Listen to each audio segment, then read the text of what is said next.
Competitive ఎగ్జామ్స్‌లో మనకుండేది 30-40 seconds మాత్రమే ఒక క్వెషన్‌కి. ఆ టైమ్ లిమిట్‌ని బేస్ చేసుకొనే మనకు క్వెషన్ అండ్ ఆప్షన్స్ అనేది ఫ్రేమ్ చేయడం జరుగుతుంది. తక్కువ టైంలో ఎవరైతే ఆ ట్రిక్‌ని గ్రాస్ప్ చేస్తారో, ఆ లాజిక్‌ని గ్రాస్ప్ చేస్తారో వాళ్ళే సెలెక్ట్ అవుతారు.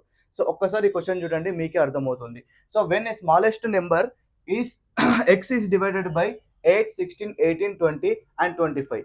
ద రిమైండర్ ఈస్ 3 అంటున్నాడు in each case. But X is డివైజబుల్ by 7. నాకు ఇది ఒక్కటే కనిపిస్తుంది.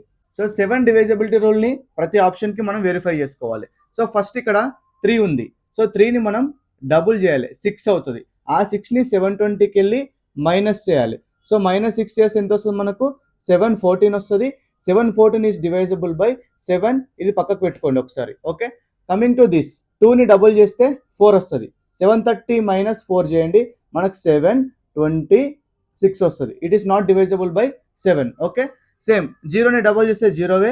732 - 0 చేస్తే మనకు వచ్చేది 732వే. 732 కూడా not divisible by 7. Coming to this 3ని డబుల్ చేస్తే 6. 702 - 6 మనకు 696 వస్తది. 696 కూడా మనకు 7లో డివైజబుల్ అవ్వదు. సో ఆప్షన్స్ ఇలానే ఇస్తాడు. ఎందుకంటే ఇది competitive exams. Okay. So first option is the correct answer.